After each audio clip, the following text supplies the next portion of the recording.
Today is a day. Another day, another Mass Effect video. Yes. If you don't know by now, I love Mass Effect. That's just one of the main pillars of this channel, of the content here on this channel, among any other topics that I feel pertinent to the discussion, or it's simply whatever I feel like doing a video on at this rate. But we try to stick to one of these core pillars of Mass Effect RPG games. If you like any of that, you'll be home here, or at the very least, you're maybe in your home watching this video, which means you're at home here right now. For today's video, this is a little Mass Effect 2 weirdness for you all, and I have always wanted to talk about this over the years. Mass Effect 2 is one of the greatest games ever made. Let's not get it twisted here. Full stop. There's a wide consensus among the community that Mass Effect 2 is considered the best game in the trilogy, and I agree with that sentiment wholeheartedly. Now, it's not devoid of nitpicks or issues or things to critique about it, some of which I can even share or at least entertain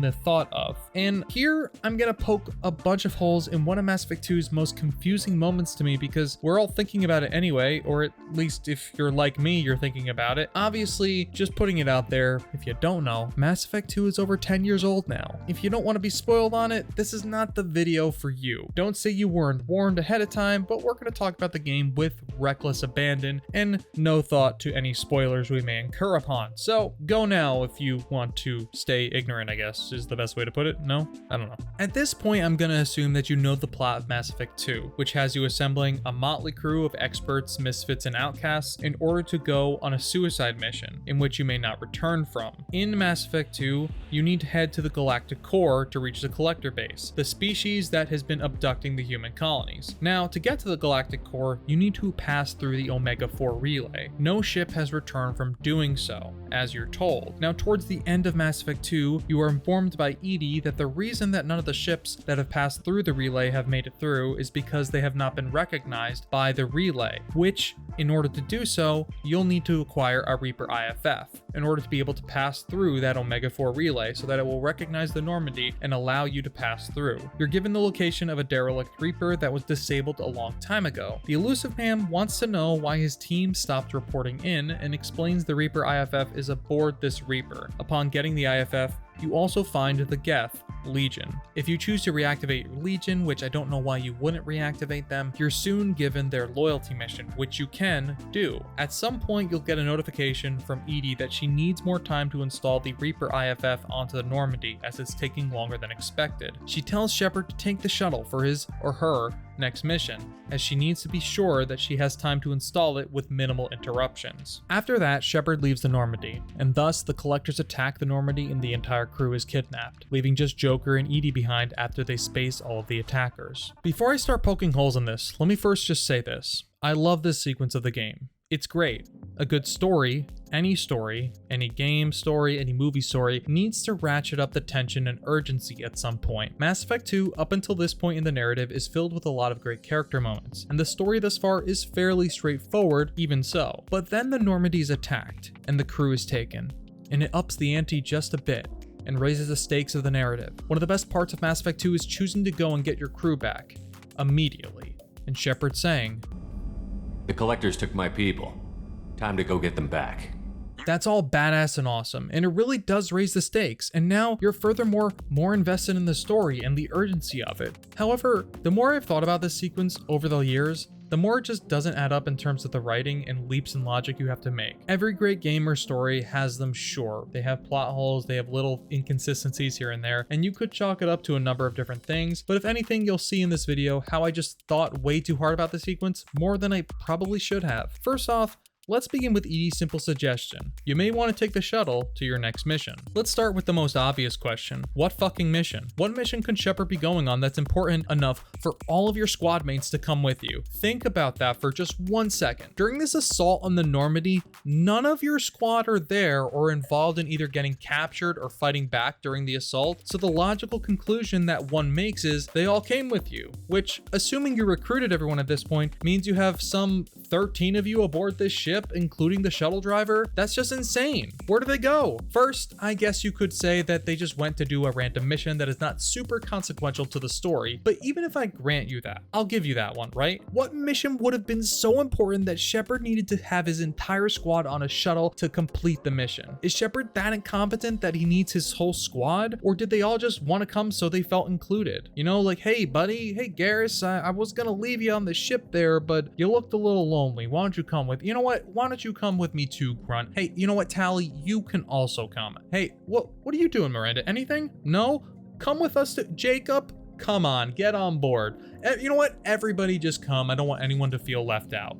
Oh, Shepard, how generous of you. What it is a bit of a weird leap in logic, and you just have to kind of accept it. Most people, I'm sure, when I put this out there, they say, well, it's just a game, and they need to justify how Shepard gets off the shuttle, is not there to fight back against the collectors. That's part of the story, whatever. The rest, you just kind of gotta shrug off and just chalk it up to whatever. I don't think needing to just get a character out of a scenario with an offhanded line of dialogue is an effective way of doing so, though, especially when more plausible reasons can be made for why Shepard needs to leave the ship. Maybe it could have been said that Shepard tries to make one more plea to the council before going into the Omega-4 relay, and thus they take the shuttle to the Citadel. Problem would be explaining how the collectors are so close to the Citadel and the council just still ignores it. You know, no Reapers here, we swear. Okay, so it's not that, but it could have been better served to just contextualize the scenario a bit better so the absence of Shepard and squad makes a bit more sense. It reminds me of this scene from Dear Evan Hansen. I realize it's a weird reference here, and also we're talking about the movie, not the musical Dear Evan Hansen, the movie. Also, spoiler alert for Dear Evan Hansen if you care about that, but basically Evan has been lying to everyone about his relationship to Connor, who had just committed suicide. He is confronted by his friend Alana if he's lying about his relationship with Connor, and then he emails her,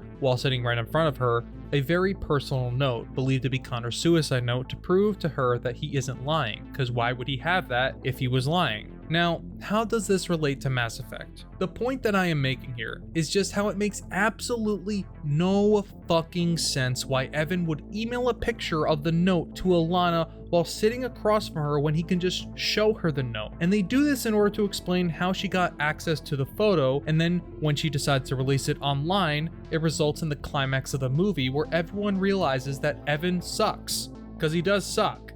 It's just how it makes no sense why Shepard would randomly leave the Normandy for a run-of-the-mill mission. If anything, you want to talk about what's worse than killing over 300,000 Batarians?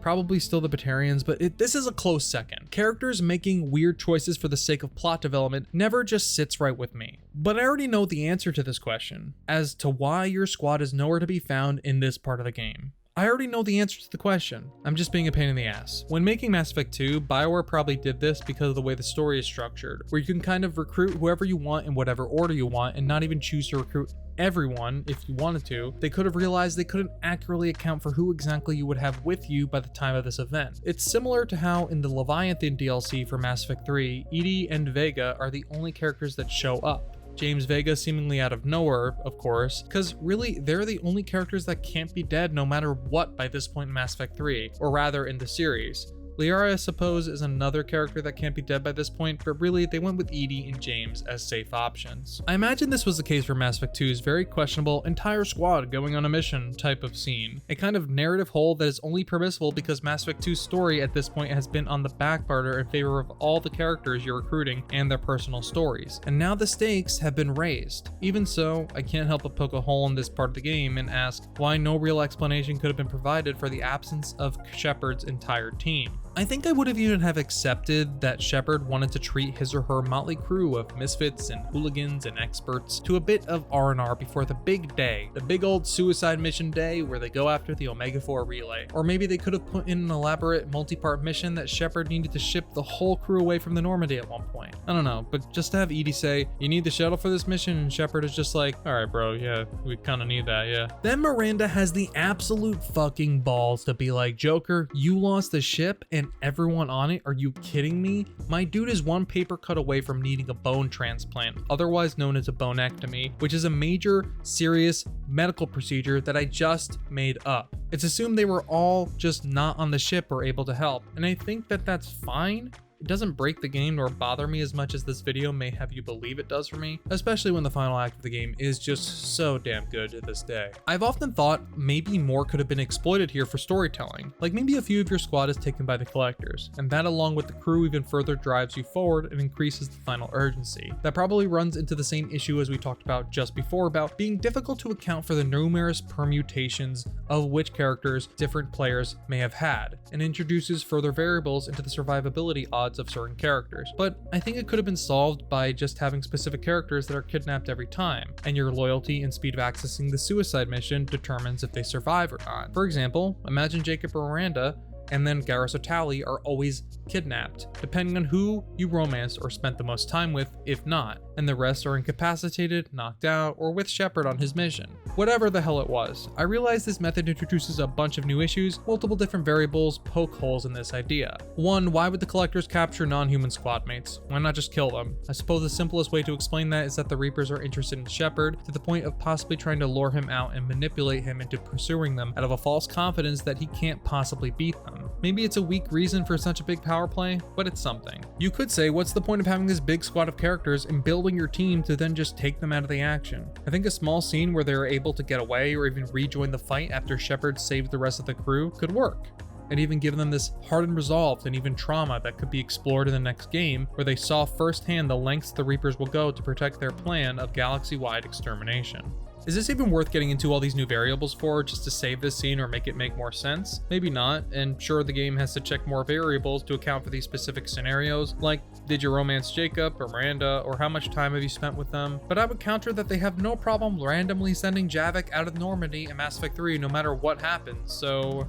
Or maybe just come up with a better excuse as to why they were all unavailable during this whole sequence. Commander Shepard is a master tactician, as we know them, and that's why they lead and others follow. At the point when the Normandy is attacked in Mass Effect 2, it is negligence on the part of multiple characters, but especially Shepard, for leaving his crew unattended. They're getting close to moving to the Omega-4 relay, so to have none of his squad on board available to help is negligence on their part. Or you could even take it one step back and say it's the Elusive Man or EDI who did not tell Shepard clearly or inform them of the dangers of installing the Reaper IFF. The Elusive Man maybe didn't know, but given the amount of times he lies or leaves out important information for Shepard, I find that bit hard to believe. If that's the case, that Shepard wasn't aware of the danger of installing the IFF and thus is the trade-off of working with a pro-human extremist group, it's yet another bold story decision by BioWare, and this is the interpretation I think makes me feel the best about it, so I choose to think it was this. Because really, if you think too hard about any story or character choices, you'll find something you think doesn't make any sense. You can also do whatever you want in Mass Effect 2 in whatever order up until the mission where you need to secure the Reaper IFF, and after that, you're on a timer.